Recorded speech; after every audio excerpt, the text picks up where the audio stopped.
Okay, so this is week 7 of the Network Cabling Summer 2024. Wednesday, June 19th. Okay, let's go.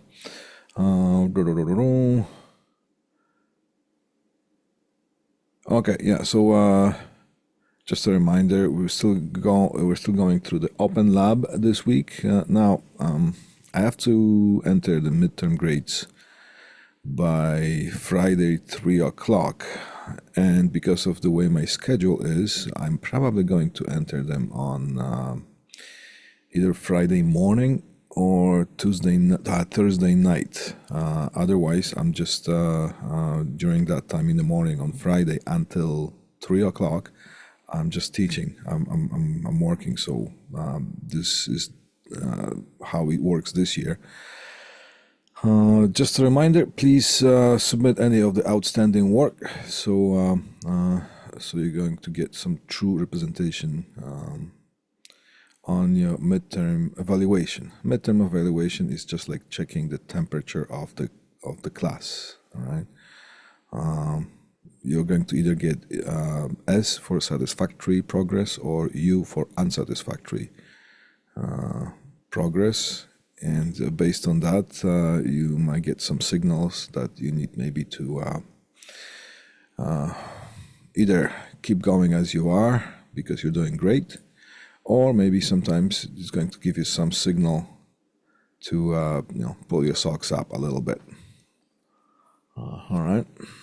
It's if you get the U, it's not the end of the world. At the midterm grading, it's just a message sending to you that if you keep going as you are, then you might get in trouble. If at the end of the term, if you're getting U, all right, for unsatisfactory. Okay, so yeah, submit all your outstanding work as soon as possible, even though the deadlines on some of the labs. excuse me.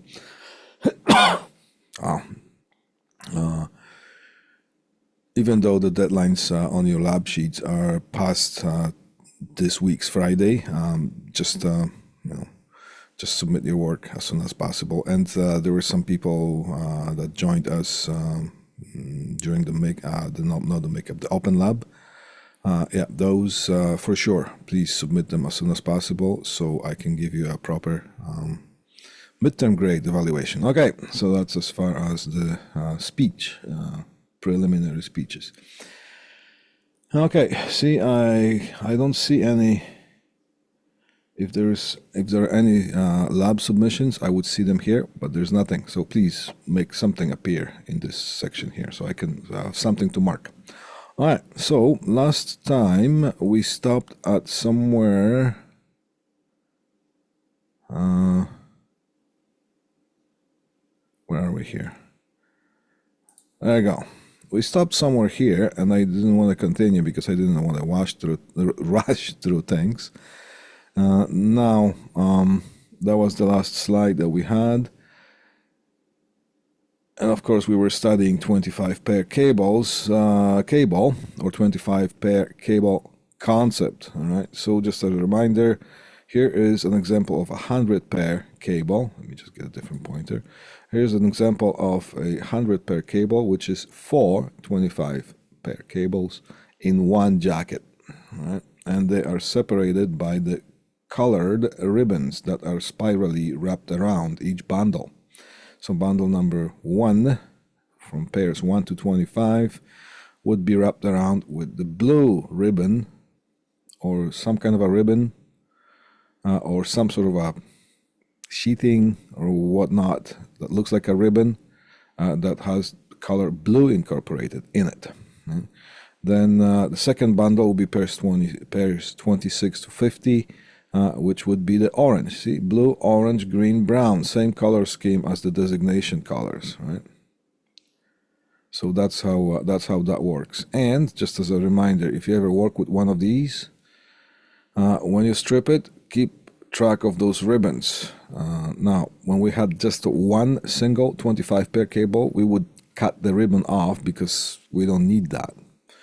Now, when it's 100, if we are dealing with a 100 pair cable, keep those ribbons and tie each ribbon around the bundle, so you know that, for example, the white-orange pair is from whatever bundle. Oh my God, is from whatever bundle it is. Okay, it's not the orange pair is from, like, for example, blue will be from the first bundle, not from the third bundle. If you just cut the ribbons off and let all of them go, they're just going to mix within each other, and you won't be able to make heads and tails out of anything. All right, okay. So next slide, what we have here: applications of the 25 pair color code, or color 25 pair cables. Here is, we already did that in the lab, so this is how it works. For example, here is a 10 position frame. Each frame has a BIX connector, BIX. There you go.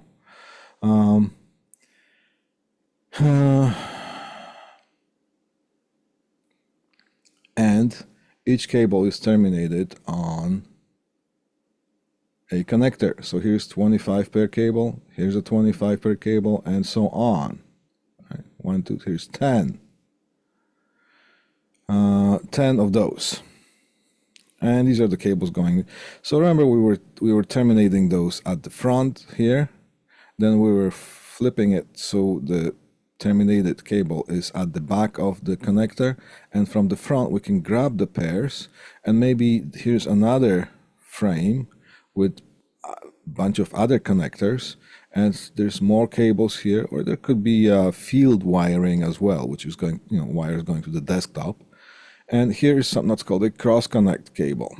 Right? Cross-connect cable is just one pair of cable, one pair, and it's just wound on a reel, and you just keep going as well, because those are flipped at the back, so you can grab the pairs from the front. So let's say this one here needs to be connected to that one there for whatever reason, right? So you just punch the cross-connect cable here, run a bit of a slack here, and run it to where it's supposed to be. That's how a cross-connect field looks like. And sometimes you're going to see things like that. Sometimes you're going to see, well, a whole wall of those. And then you're going to, hopefully things are going to be labeled.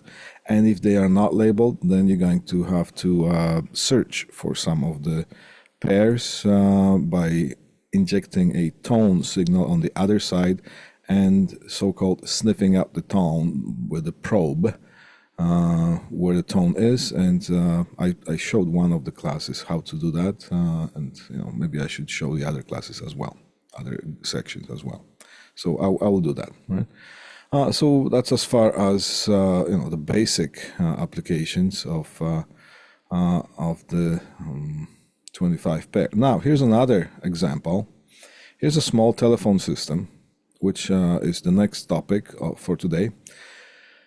Now, this is an old Nortel Meridian phone system, still being in use. The line has been discontinued already, but these systems are so popular that you can still see a lot of them in use.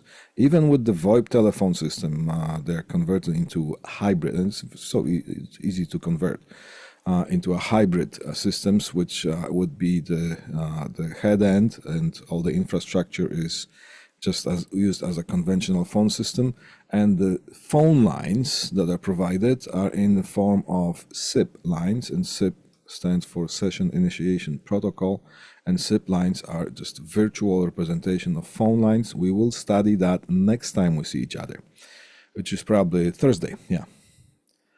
But here's an example of a conventional phone system, and this one here is called 3x8. All right. Why is it called 3x8? Well, it has three telephone, it's capable of accommodating 3 incoming telephone lines, and it's capable of connecting 8 telephone extensions. Very small system, works really well with small business scenario. Now, in this particular one, the phone lines are provided just by the phone jacks. So if there's a phone line terminated at the demarcation point in the LAN room or telephone room or communications room. Sometimes it's called electrical room, where all the equipment lives. There will be telephone lines provided. Now, they could be either terminated on BICS termination blocks, just like we did in the lab, or they could be actually telephone jacks on the wall, and in that case you would just run a telephone cord from this one here to where the line comes in, and you have 3 incoming lines. Now, here you got something that's called RJ21X, and the X stands for either male or female, right? So it could be RJ21F or RJ21M, right? Now it that depends on the gender that is implemented in this connector here. All right. Now, how does this thing work? This telephone system has that type of a connector right here, and do we have that slide? No, it's going to be in the next presentation here. Those pairs are terminated on this connector just like they are terminated on this connector right here. So plugging it in here and just grabbing that 25 pair concept out of that connector and fanning it out onto the BICS gives us the opportunity to cross connect. So like, for example, pair number 1 would be extension number 1. It's just a pair because the extensions in this case, they are just using 1 pair each. So there will be extension 1, extension 2, 3 up to 8. Then there's a bunch of nothing, and there could be other things like music on hold here, so you could connect an output of a radio or MP3 player or whatnot into that one, and this one's going to act like an input, and you can program the system to have the music on hold, for example. Some other ones would be paging output. So if you want to do an all-call page, you can get an audio signal out of this, connect it to a distribution amplifier, just like the PA system that we studied, and the PA system could, from that amplifier, could have speakers in the hallways and whatnot. So you can just use that output, and there's a feature that you have to press or combination of buttons in order to activate the page. So you can use any telephone set to produce a page.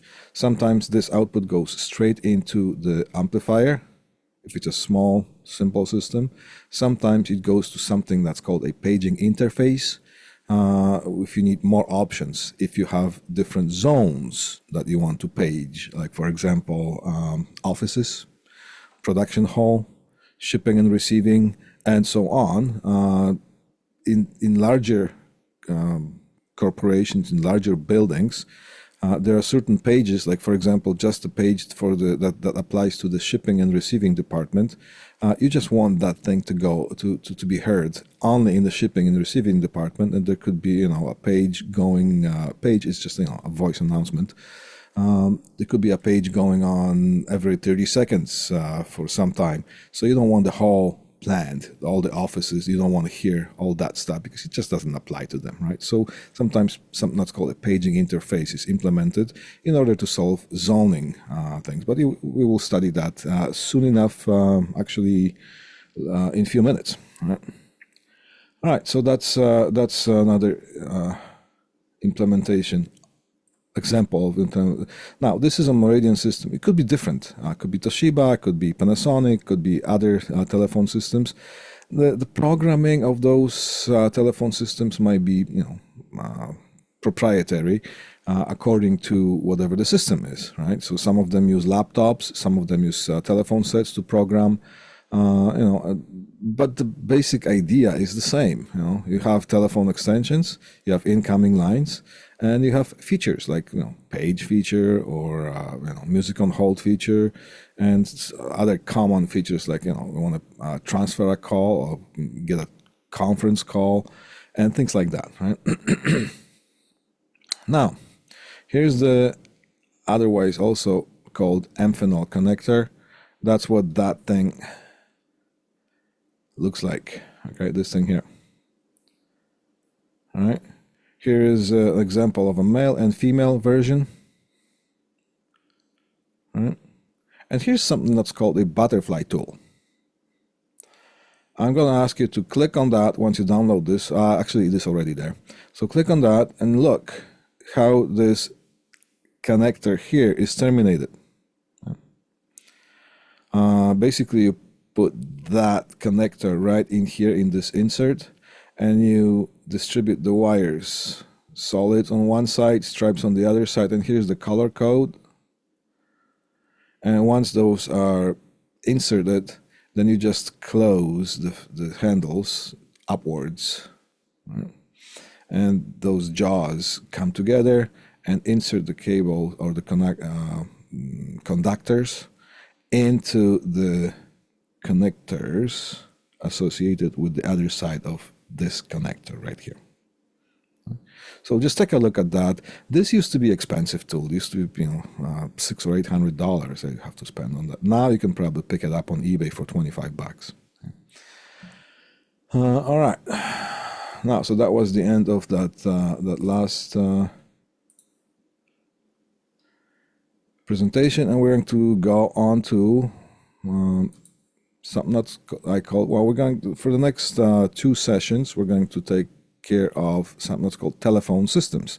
Telephony is important part of business communication and interpersonal communications. Now, with the cell phones going strong right now, because cell phones did not exist. Well, they did exist for a long time, but they were just not implemented as widely as they are now. However, they are still, every business has a phone system.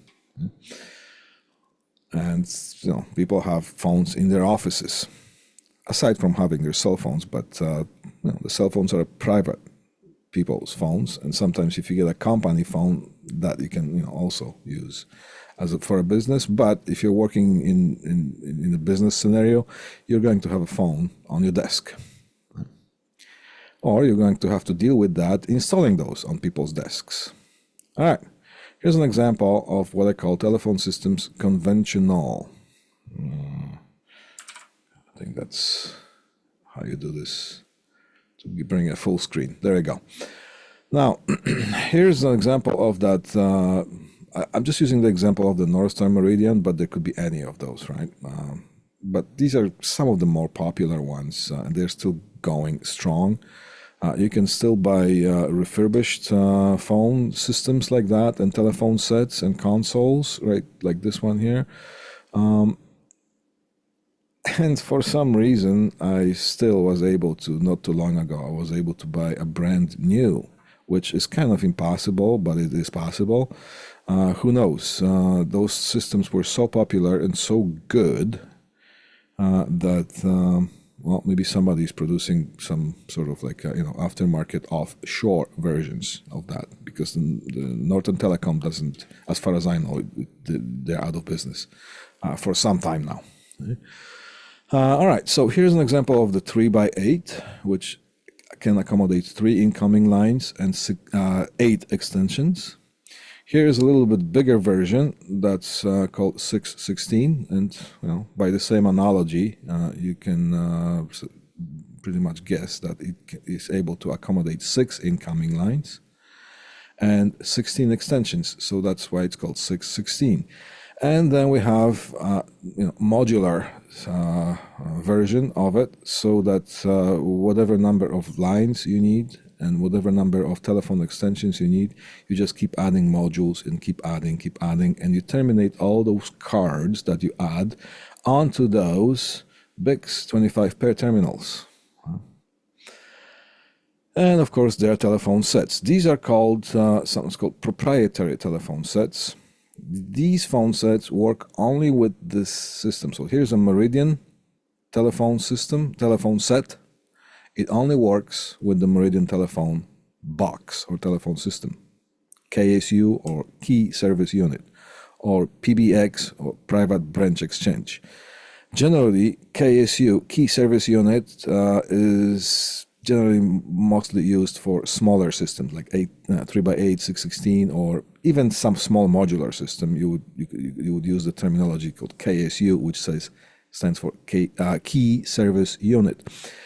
Then when you have huge telephone systems, like for example one that accommodates a whole hospital, which has hundreds of extensions, maybe 1,000, maybe a couple thousands of extensions, and so on. Then there's a tendency of calling those, which by the way takes a whole room to wire up, just the routing of this system. Generally, we call them PBX, which stands for Private Branch Exchange. However, sometimes if you call this one PBX or the other one KSU, that's not going to be the end of the world. All right, so we're going to take care of the terminology at the end of those, because, well, there's a lot of talking, me talking here and explaining things. So I'm just going to break it up a little bit so it just doesn't get mundane. Now, so we're going to come back to that slide. BICS connections, that's what's involved. All right. Also over here, you got incoming lines. This looks to me like it's some kind of a secondary demarcation point. And what's a demarcation point? Demarcation point is point of entry. Right? So that's where all the telephone lines are coming in. So this looks like to me like some kind of a secondary demarcation point. The main demarc point could be somewhere else in the building, but this could be a huge facility that breaks out into different areas, departments, big stores, or whatnot. Right? So it looks like that these are incoming lines from the main demarcation point, and those telephone lines are just terminated here on this BICS field. Right? Over here, excuse me, I'm getting a sip of coffee. This to me looks like this one is going to yet another demarcation point, because I don't see the field wiring here. What's a field wiring? These are the individual wires or cables that go to right to the desktop, but I don't see them. I see more 25 pairs. So things here are being broken out to some more departments. So like say, these 4 strips could be reserved for some large department store in a mall. This one strip could be reserved for some other shoe store or food court and so on. So those look like incoming telephone lines, and over here this looks like there are breakaways into different other areas. But this could as well be another field that consists of right to the desktop. Right? So you would grab a telephone line and you would use the cross connect wire and terminate that somewhere here that goes to somebody's desktop. This here is a ground bar. Things have to be grounded. So ground is important. Grounding is important. You will see grounding all over the place. Just so you know. All right. How are those telephone systems routed as far as signal routing? So here is an example of the RG21. And here's tip and ring. And look, here's that connector right here. I don't have it anymore.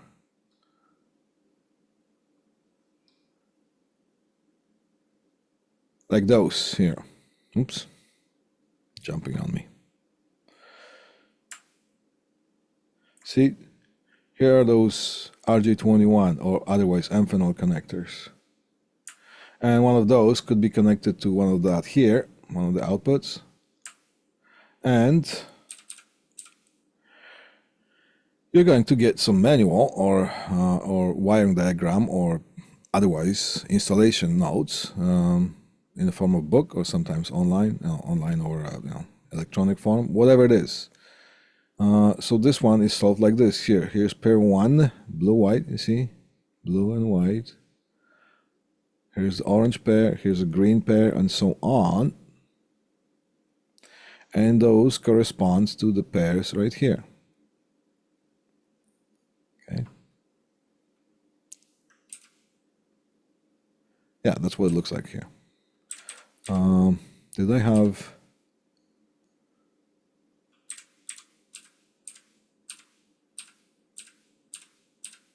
No, I didn't. All right. So from here, it's just another visual example of how things are being connected. We have done this.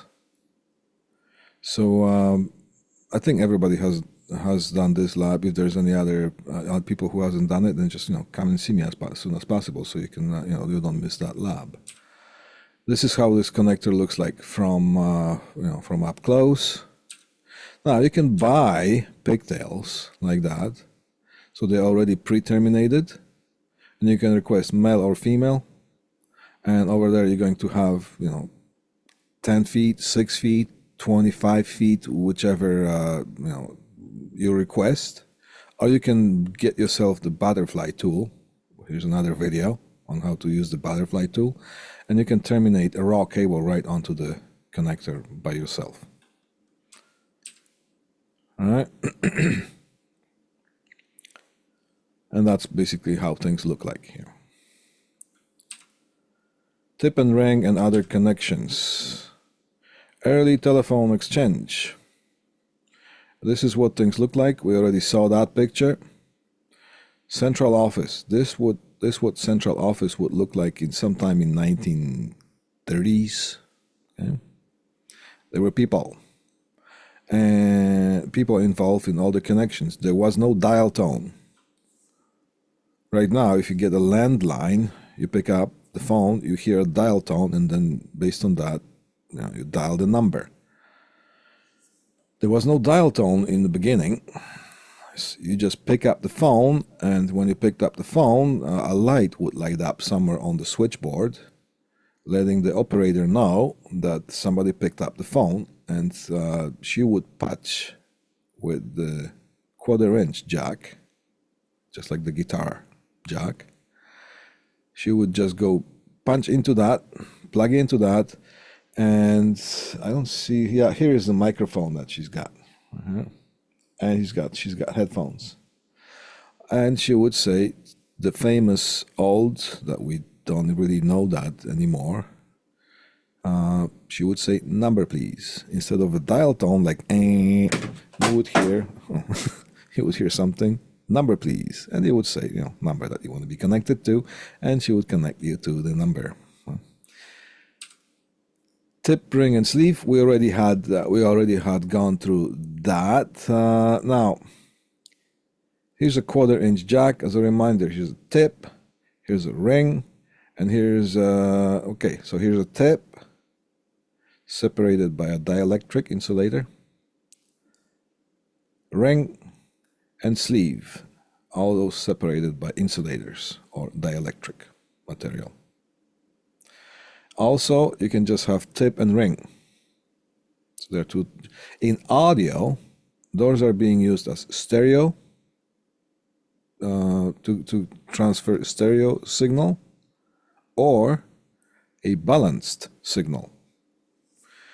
This one here could be used in audio, and it is used. It's just very popular guitar plug. It could be used as a mono signal or unbalanced signal cable. All right, we already know that, and some of us still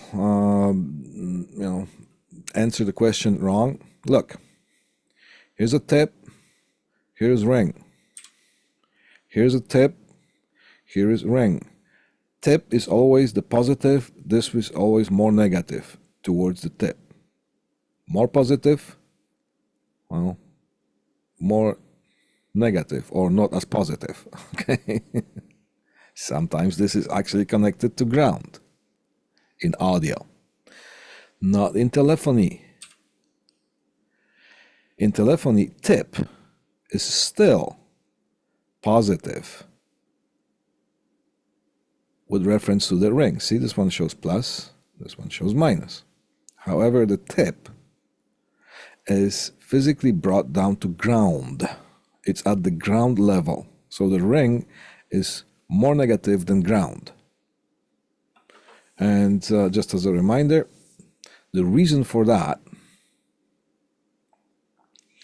is that when the lines were exchanged overhead between cities in the utility poles along the railroad tracks and all that, originally it was that the ground would be connected to the more negative side, to the ring, but the lines would corrode. So by reversing the polarity and grounding the tip, the corrosion problem was solved. So that's the only reason. And it just stayed that way, tip and ring, even though we're not using these in telephony anymore, but the terminology stayed, tip and ring.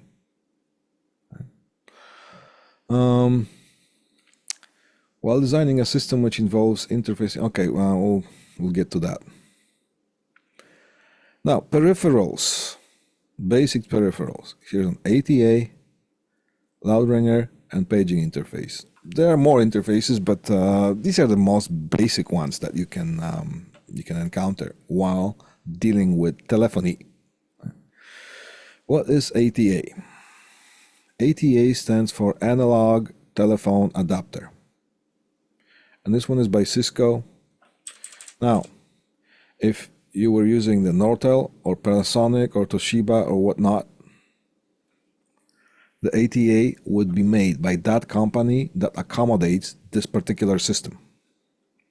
So, on one side of the ATA, there is a jack that accommodates and understands the signal of the telephone system it's supposed to work with. On the other side of that,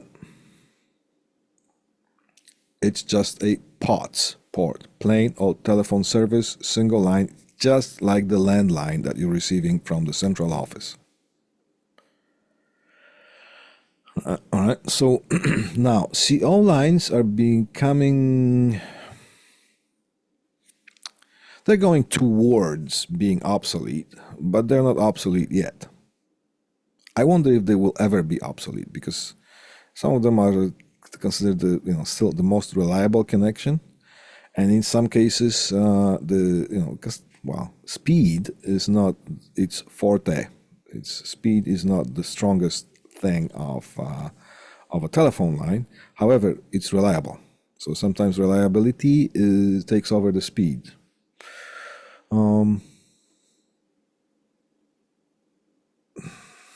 Where was I going with this? Yeah, okay.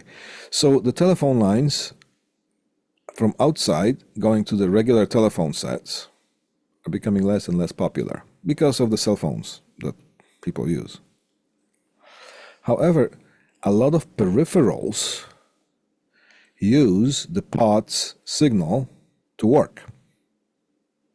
So for example, here is a paging interface.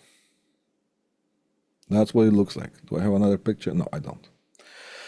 Here is a paging interface, and look, these are just RJ jacks, registered jacks, just like the telephone jacks here. So that's where the input goes. So that's probably going to be the first stage of the paging interface, and they are different cards that are serving different purpose depending on the setup that you have. However, how is it that the paging interface works? First, it needs to connect to the telephone system. But the paging interface company that produces the paging interface, or many other companies that also produce paging interfaces, they are not going to try to research every telephone system in existence and make sure that the input accommodates the signal coming out of that telephone system. That's not going to happen. So what it came down to is that all the companies that produce paging interface, they said, okay, we're going to have input here that understands POTS. Tip and ring. Problem solved. And now it's easier for every company that is producing telephone systems to have their own ATA adapters, or ATA adapter, so it's like analog telephone adapter, right? That on one side it plugs into their own telephone system, and on the other side it provides POTS. So in this case,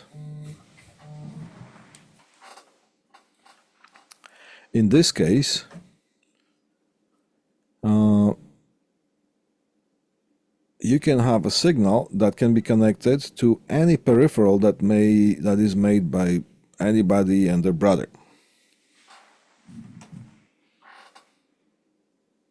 Okay.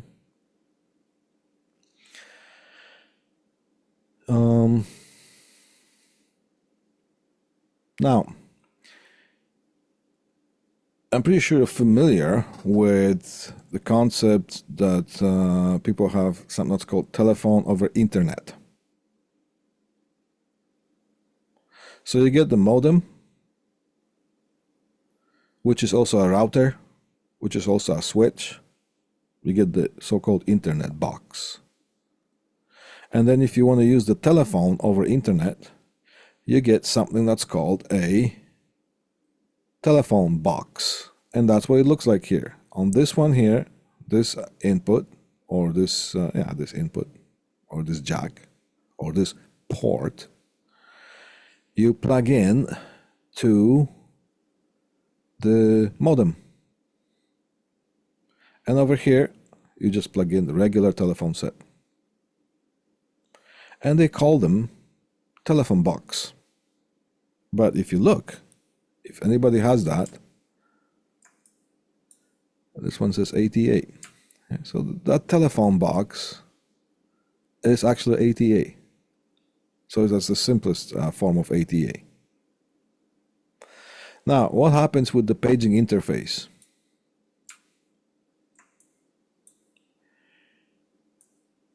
If you want to use, well, let's see, the purpose of paging interface is to get the audio from the telephone system, if somebody wants to do a page, and punching the feature or pushing the feature button that says page,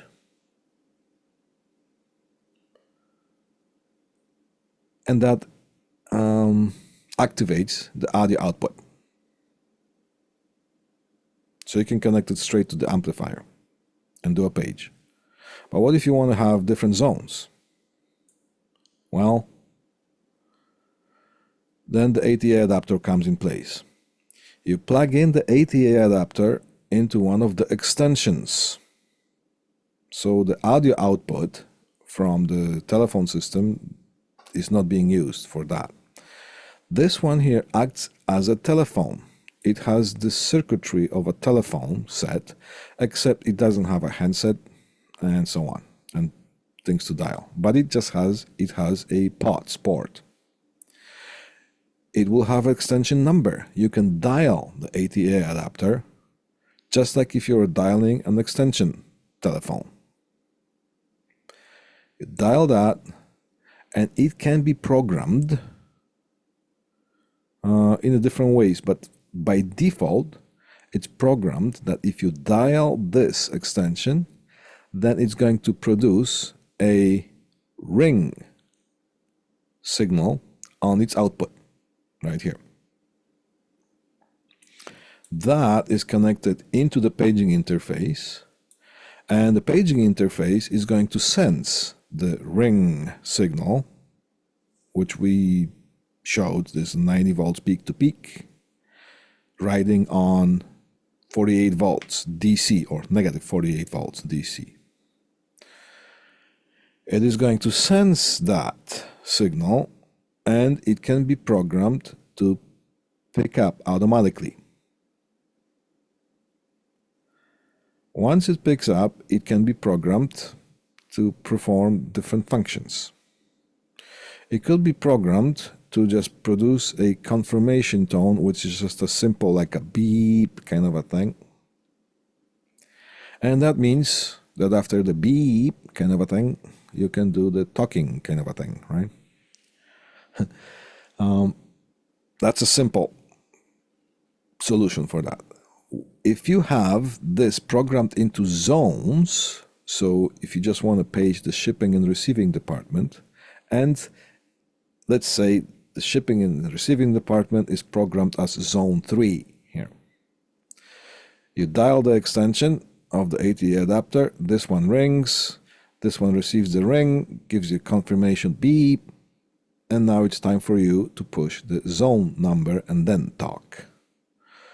It comes to, programming of that, and whatever you program, whatever this thing is programmed as, of course, the people who are to use that, they also have to be trained on how to use their particular phone system that's installed in their facility. So that's why the POTS still has to be understood. Now, why did I say here this? Let's read that first and then analyze it a little bit. While designing a system which provides interfacing and which involves interfacing ATA and other peripheral devices such as a paging interface or a loud ringer, we'll talk about that. Confirm the specifications of all devices involved. Different devices can be made by different brands, bearing different input or output levels. Best thing, read the specs and confirm in practice. This can save you a lot of time and aggravation, especially while designing a larger system involving purchasing and installing multiple devices. All right, here's a mouthful. Why did I say that? Now here you're getting some experience content. There was a large facility that I had to modify from a conventional system to a VoIP telephone system, which involved one of these and one of these. Everything was connected perfectly. The paging interface, or the ATA adapter was connected to in that case, because it was a VoIP system, it was connected to a network, and it acted like a telephone set without the handset and without the dial pad or keypad. It did have an extension. One dialed, it was programmed to produce a ring on its output, and that ring was connected to here. Everything was perfect. Everything was connected. Dial the extension, paging interface doesn't react. That's why I have this thing. All right, what do? You just go and verify if you have made a mistake in, because sometimes it happens. You connect the wrong pin to wrong connector or wire. Verified, okay. Unplug things and plug it. Maybe something wasn't making connection. Still doesn't work. Well, maybe there's a broken cable. Maybe there's a connection that looks like it's connected, but it's not. It took me a while. Of course, that was on a contract basis. So the company who has designed the VoIP system, they designed this type of a solution. And of course, because a lot of big companies who design that, they will have a setup on their floor somewhere in a large warehouse designated area, that if they have, if they're servicing a larger client, they will have a setup on their floor, just a mock setup, a working setup for the purpose of troubleshooting. Call them. Go over the connections, blah, blah, blah. Long story short, everything is good. It should work. It's a technician's term. Does it work? It should. Well, I know, but doesn't. So everything, they were scratching their head. I'm scratching my head. So finally we found a person, and it's my shout out to Barry Windsor for Windsor Communications, private person who does phones for a long, long time, way longer than even me. Okay. So we rolled in the big guns. Barry Windsor comes on site and starts looking at things. Well, Barry, thank you. Got the solution. Found what the problem was. Who would have thunk? The model number of the the ATA adapter was proper. Everything was proper. Still doesn't work. Nothing works. It just happened that there was another revision. So, model number so revision A, so revision B. They send us the next upgraded model, updated. It was not providing enough either voltage or current in order to have signal strong enough for that paging interface to pick up. Some of the engineers, they looked at the specification. What does it have to produce? Okay, it produces, let's get this minimum amount of circuitry there, blah, blah, blah. We don't have to need this resistor. We don't need that capacitor. We can cut the costs. On the oscilloscope, probably in the facility, it looked okay. Once you plug into some kind of a paging interface, it didn't have enough juice to trigger that. So we requested an older version of that, plug that in, bang, it works. So read that again a few times, because sometimes you're going to be scratching your head, pulling your hair out, and you're going to encounter situations like that. Some rare but funny, but if you end up working in this field, just by showing you this sort of a example from the real life, I have saved you probably a week or 2 weeks of you just going nuts over this. What's a loud ringer? A loud ringer is a loud ringer that rings loud. It can be plugged in to a to a ATA adapter because it also receives a POTS signal. A scenario. In a production plant, there could be a supervisor's office, and the supervisor sometimes sits in their office and sometimes just goes and helps people on the production line. Okay? But the supervisor needs to be reached, and if somebody wants to call that person will not hear the phone ringing in their office because they're on the floor with the people. So that can be mounted above the door or somewhere, that when the phone rings, that ATA adapter can be programmed to follow the ring of the other extension. So when that extension rings, it could be made so this sends a ring signal to its output, and when you connect the loud ringer, it's going to ring very loud, and some of them have even strobe lights connected to it. So depending on who makes it, so it's a loud ringer. So it could be a strobe light only, could be a loud ringer, or it could be both. All right, so we're going to continue with this next time we see each other, which is on Thursday, which is tomorrow, for the people who are listening to this live. And we'll continue with that. As a reminder, please submit all your outstanding work so I can give you a proper midterm evaluation.